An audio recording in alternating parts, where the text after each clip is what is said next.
Right, hey guys, how are we doing? Continue with Totally Not Mark's Hunter x Hunter reviews. I'm so excited to check this out. I love the Chimera Ant Arc. I think it's absolutely freaking amazing, and I cannot wait to see what he has to say on it. So let's just get straight into it. There's part one, there's 3 parts. Alright, okay. I can now see why so many of you have been excited to get to this arc. This is, without question, the strongest arc of Hunter x Hunter, and one that left me with my jaw on the floor a number of times. Every series has their iconic moments. Dragon Ball had Goku versus Frieza, One Piece has Shabao the Archipelago, and Hunter x Hunter, I now realize, has this. In this video, the material I'll be covering is both thoughtfully composed of the series' greatest strengths, while also single-handedly executing upon long built-up, previously established plot points and overarching themes, creating something unlike anything I've ever seen from a manga, producing character writing that feels so incredibly brutal and honest that I honestly couldn't help but shed a tear for all those involved. There's a lot of crying. 3 or so chapters. However, while this arc gripped me like none other before it, it also filled me with tremendous sadness the moment I began my journey through its opening pages. And I'm not talking about the story. This is an arc I'm sure you've all been waiting for me to cover, and I am so thrilled to say that thus far, I've loved it. So, let's dive headfirst into this creepy, unsettling... there's so much emotions! ...that is Hunter x Hunter's Chimera Ant Arc.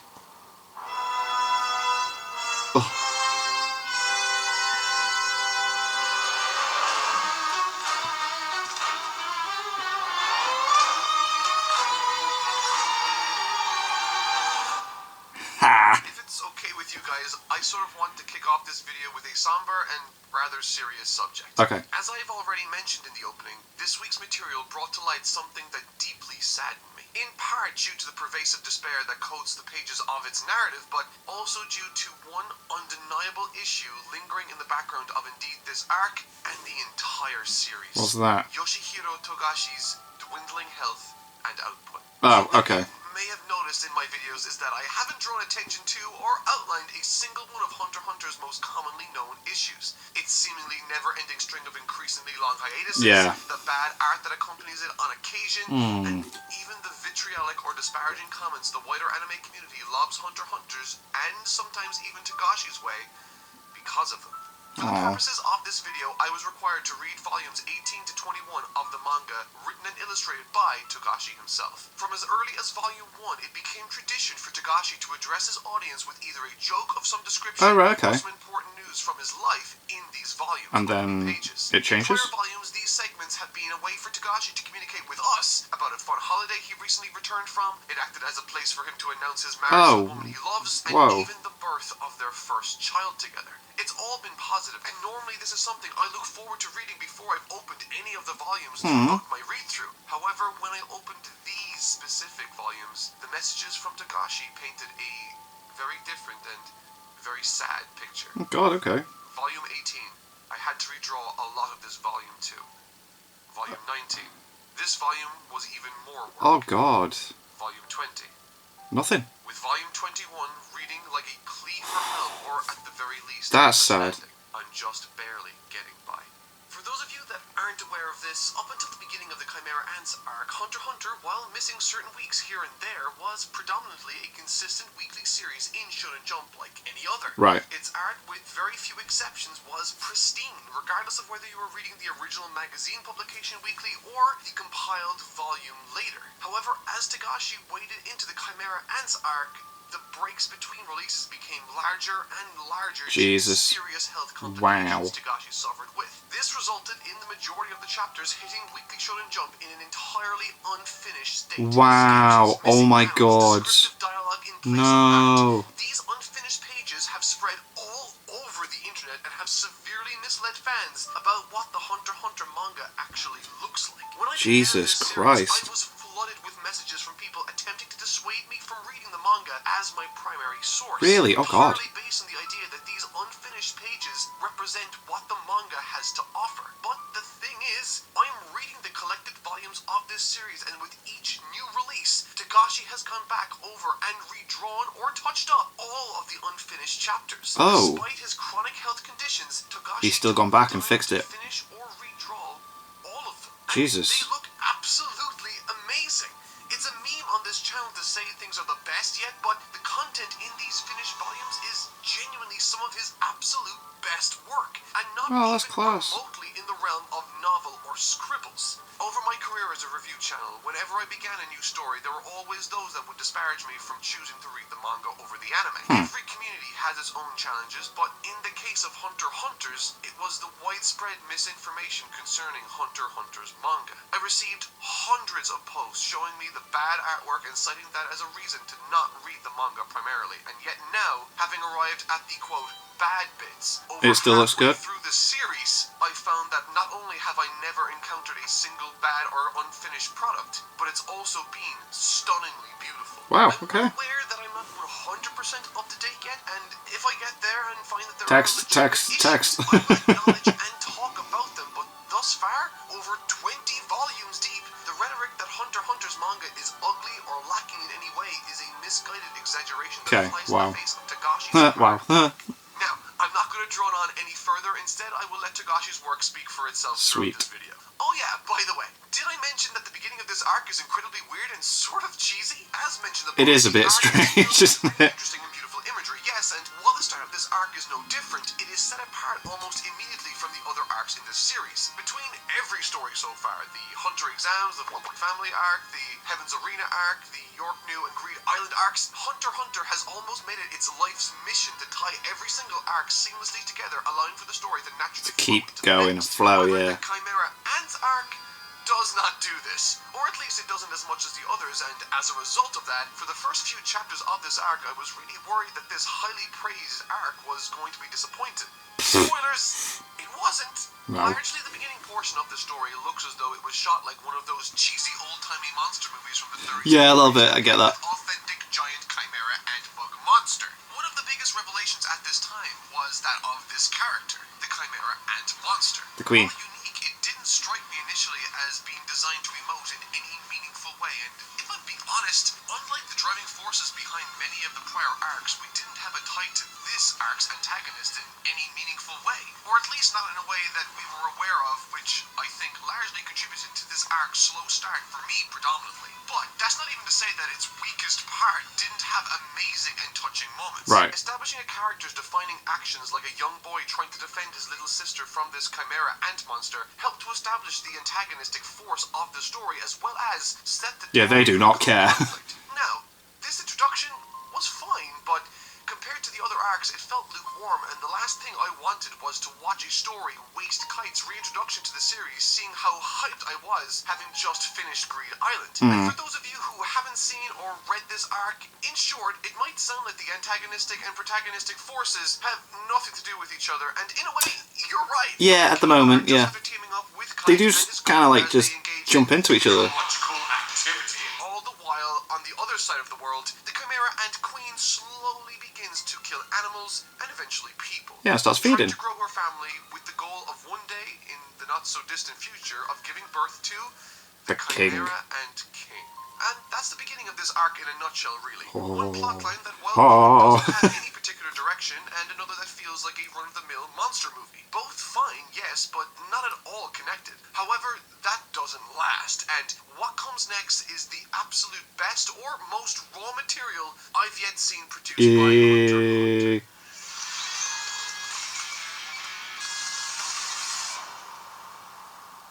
This is where the business of the story kicks off. Let's go. Does it never stop? The action in this portion of the story is the strongest in the entire series. Sick. I'm speaking from a manga perspective here.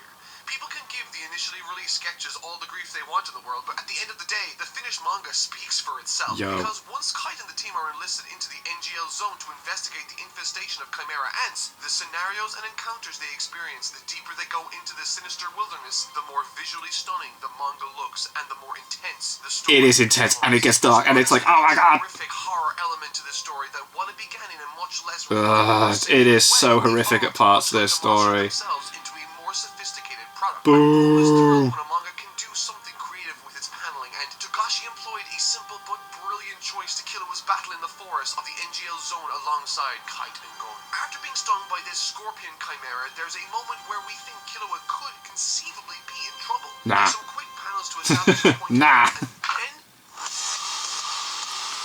this ultimately got me. I was so taken aback by how Togashi perfectly played with my anticipation to achieve what he did here. Yeah. Regular or standard paneling is fine, but this is such a great and thoughtful use of the manga medium that helped drag me into this story. Boom! This plays into the greater mission They've of this grown. the narrative, to tell a heart-wrenching and compelling story centered around Gon and Killua. And thankfully, this is helped in part by the surprisingly warm and engaging character of Kite.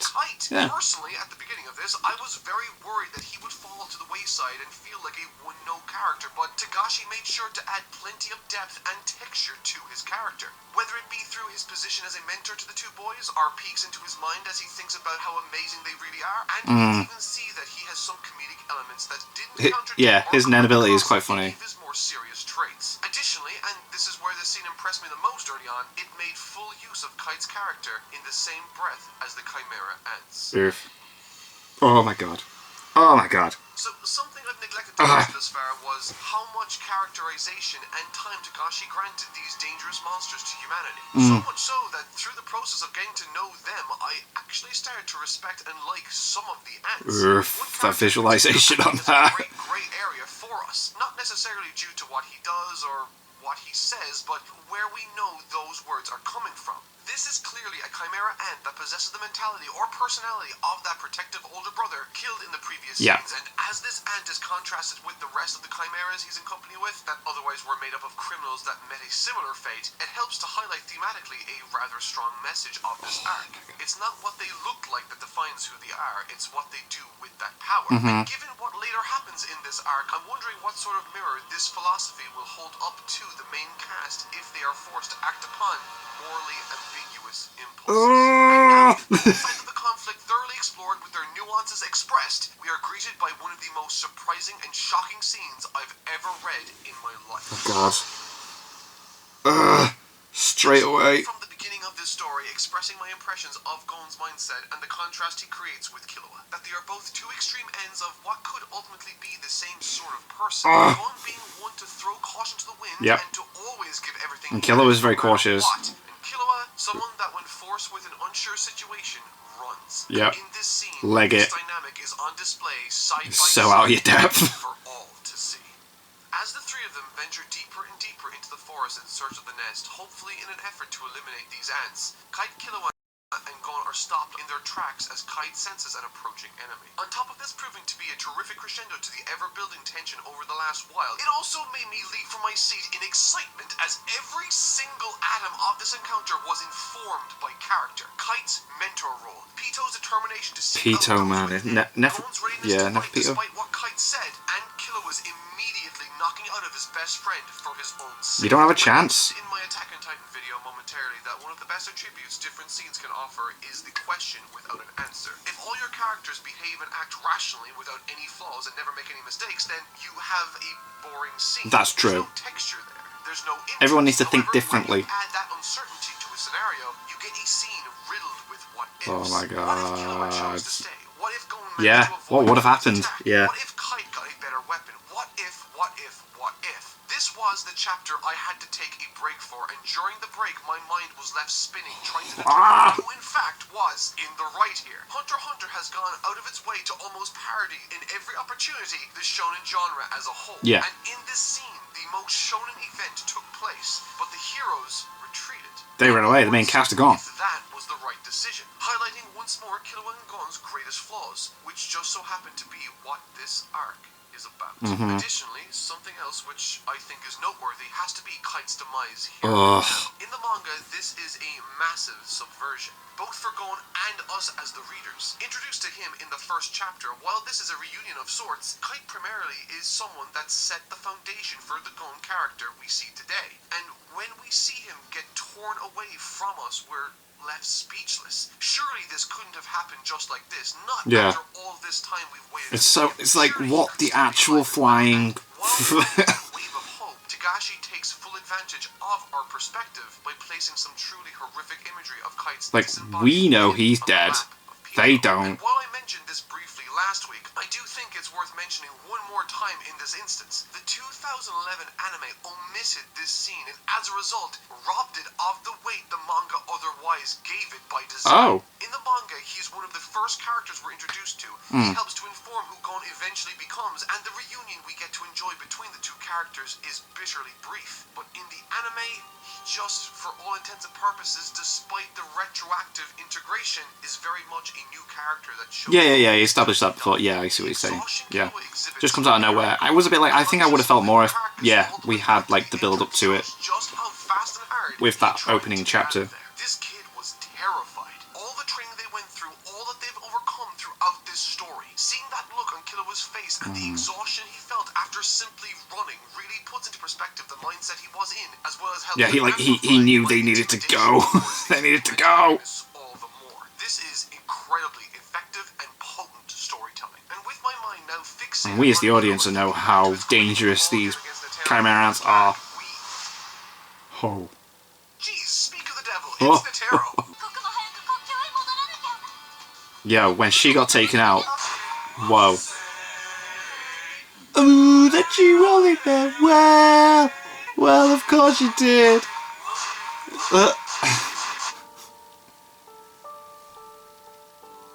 Yeah, messed up. Absolutely messed up when they did those two. Initially, I worried over this section possibly feeling like another waiting period. However, upon closer inspection, it precisely focuses on some of the most interesting and fleshed out elements of this entire series. The two boys. While the Chimera Ants are the titular antagonists, they are very much there to facilitate these moments of character reflection in this tale. Without them, without this unknown powerful force shrouded in mystery, unaware of where they exactly are, how many there are, or whether or not Kite will ever return, it preys with surgical precision on the issues Gon and Killua face personally.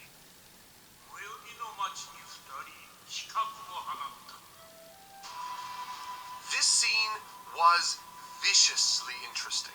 Netero, someone that once upon a time would only speak lightheartedly and with positive is vibes so serious. He knows. Again, aiding in the effort to create a sense of unease. I love how he's like, just don't follow us. You ain't strong enough yet. Go train with these guys. Very well think that Gon and Killua are valuable, but in Killua's case, he sees serious issue. One that has been a recurring theme with Killua since the very beginning of this series: his lack of tenacity.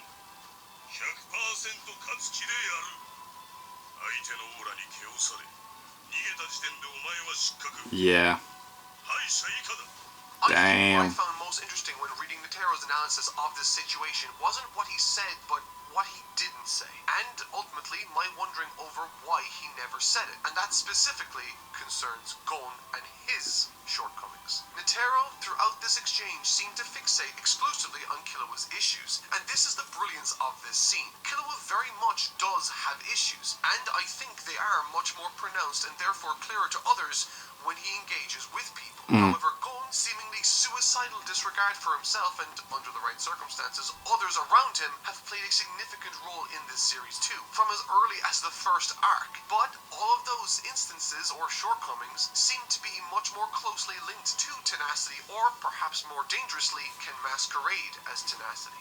And so the latter makes me wonder, does Netero know of that poison in Gon? He's probably. Killua and does make clear his flaws. The one who's pointing out Killua's flaws is Moro. Maybe Mark got confused and Netero is mostly analysing the situation. Right, yeah. That made the most noise in my mind. If even Netero isn't aware of it or doesn't consider it a pressing issue, is Netero's direction focused on the right someone? For right as he finishes outing Killua's issues and the two boys are sent on their way to overcome the set of tests in the next town, we smash cut to an image of Kite's decapitated head resting on Pito's lap. And it did that all to possibly subvert the message or instruction Netero outlined, to prove the point that Gon could also be nuts, and that Killua made the exact right call in that moment, considering Netero didn't know the scale of the situation. Which, again, plays into that very philosophy I adore in writing offered by Pete Docter from Pixar. It's that struggle with no answer that makes for the best stories. And that quote is pertinent a lot of what because ifs. as an audience, we have perhaps the best insight into this encounter. And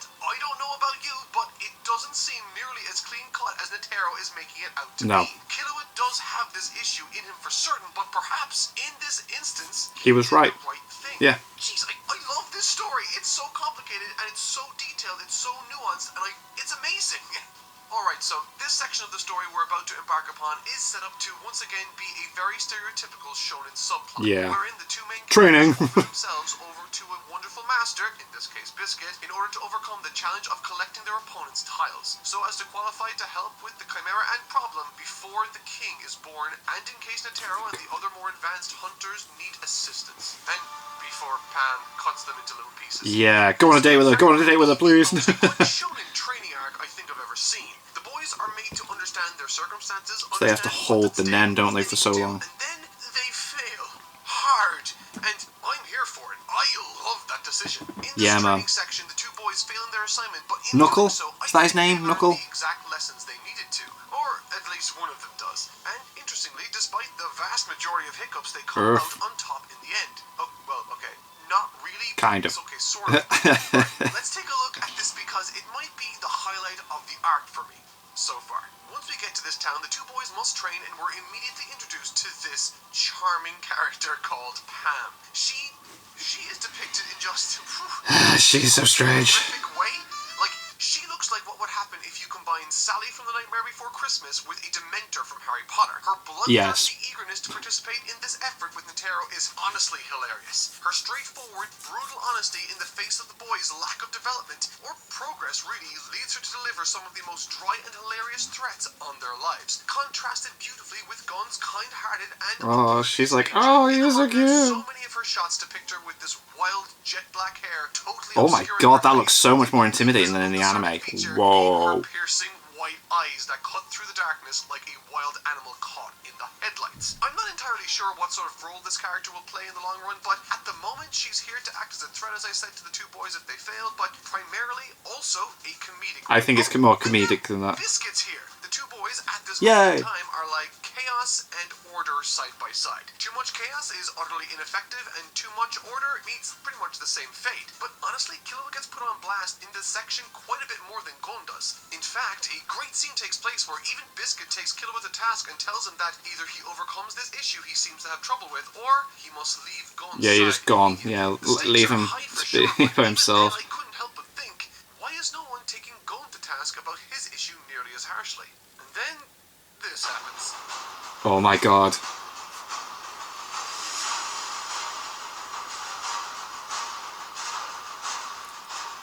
So, all the while we are watching the boys slowly progress and try to perfect their Nen in order to overcome their targets, Knuckle and Shoot, we have the stakes get worse and worse and worse elsewhere. Yeah. And interestingly, this is where this side of the conflict starts to come into its own. For the longest time, this section was just about the emotionless queen making babies and her offspring running amok, gathering more resources. But this time, the king is here. Alright, so, I get the feeling this is a long-running and exhausted joke, but I'm gonna say it anyway. This king guy is such a rip-off design-wise of Cell and Frieza from Dragon Ball. But hey, at least it's scary. Yeah, it's very scary, oh my god. Letting Netero know that he has no chance against this new king, the hype levels rise even further. Plus, Netero powering up is friggin' awesome. With all of these different elements and interactions, all of this is starting to feel a lot more like Dragon Ball, and I'm here for it. Yeah, it does have a more of a Dragon Ball feel, I suppose, this series. This arc.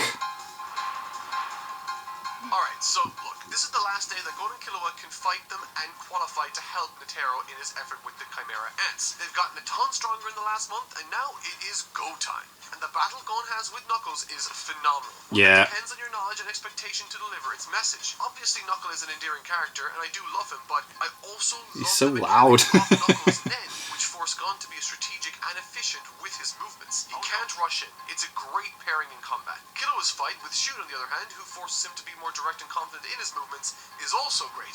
That fight in particular has some sublime paneling that Whoa, that looks cool. and disorganized nature of the encounter. Perfectly captures the chaotic, cluttered, and uncertain thoughts of Killua as he tries to make sense of everything that's going on. It's unlike any fight in the series and stands out all the more because of that fact. As it should. This is a pivotal moment for the young one-time assassin turned hunter to prove to both his mentor and to himself that he is his own person and that he is in control of his life and decisions. He can overcome, like, not anyone else. Yeah, his brother influenced him. They lose. Gon now has no Nen for a month due to the after effects of Knuckles' Nen. Yeah. Killua, in his own mind, knows that he must protect Gon, ironically, while he's defenseless, and then leave him forever. This was such a remarkable place to leave this story, such a low point, and it's brilliant. Gon and Killua did face off against their respective targets, but they did so while showing that they both still have the same problems. Yeah, they got some place to go, man. They got some growing still.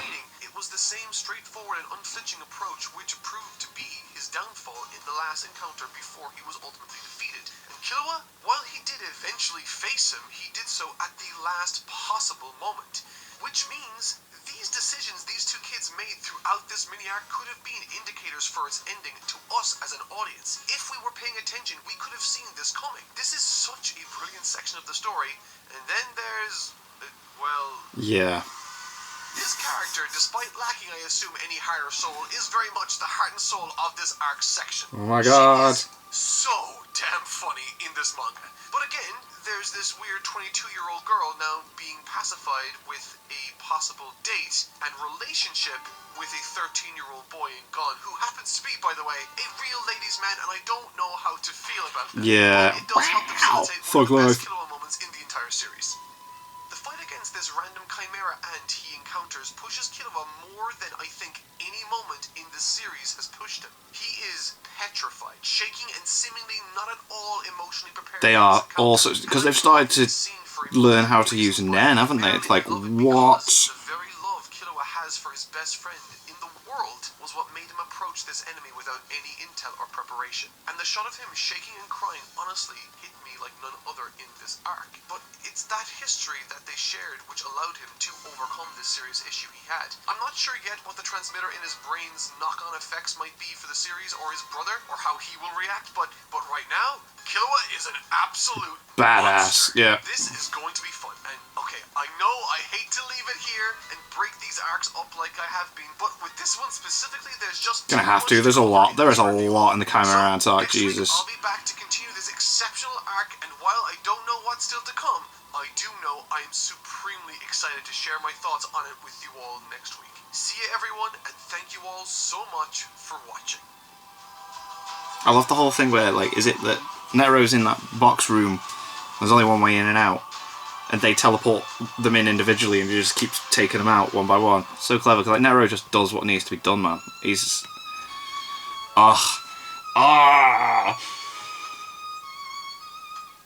What's this, though? My god. Chimera Ant Arc is so good. So, yeah, I am definitely going to check out the other two. The One Piece reviews are continuing. I'll be doing that every Monday, I do believe, because I have got quite far into One Piece. I can't put it down. So, yeah, thank you to my patrons for donating. If you want to have your name at the end of every video, just click the link down below. $1 a month is all I ask to help support the channel. That is, boom. Every video, get your name at the end. And thank you guys very much for watching. What did you guys think of that? What did you guys think of this? Click like, subscribe if you haven't already, leave comments down below. Let me know what I should watch and discuss in future videos, and I'll see you guys. So you guys next time.